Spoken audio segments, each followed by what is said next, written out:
அண்மை செய்தியை நாம் பார்த்துக் கொண்டிருக்கிறோம்.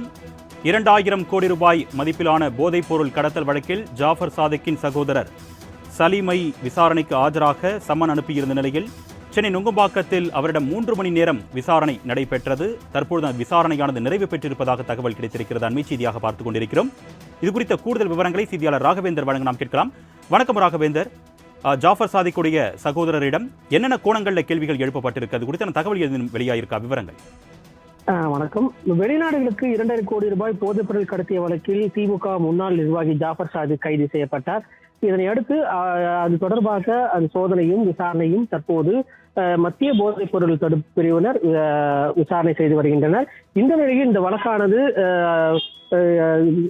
ஜாஃபர் சாதிக் போதைப் பொருள் விற்ற பணத்தை சட்டவிரோத பண பரிமாற்றம் அடிப்படையில் பண பரிமாற்றம் செய்திருப்பதாக அமலாக்கத்துறை வழக்கு பதிவு செய்தது. அதன் அடிப்படையில் விசாரணையானது நடைபெற்று வருகிறது.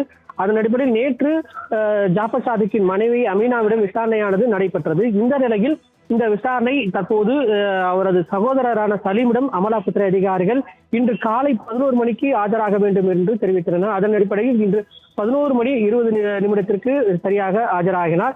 அவரிடம் கிட்டத்தட்ட 2 மணி நேரத்துக்கு மேலாக விசாரணையானது நடைபெற்றது. விசாரணையின் போது சில ஆவணங்களை சலீமிடம் அமலாக்கத்துறை அதிகாரிகள் கேட்டதாக தெரிகிறது.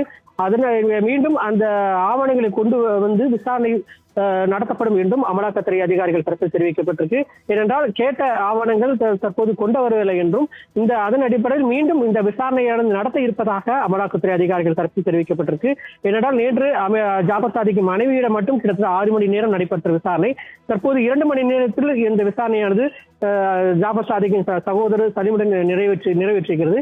எனவே மீண்டும் விசாரணையானது நடத்தி இருப்பதாகவும் அமலாக்கத்துறை அதிகாரிகள் தரப்பில் தெரிவிக்கப்பட்டிருக்கு. விவரங்களுக்கு நன்றி ராகவேந்தர்.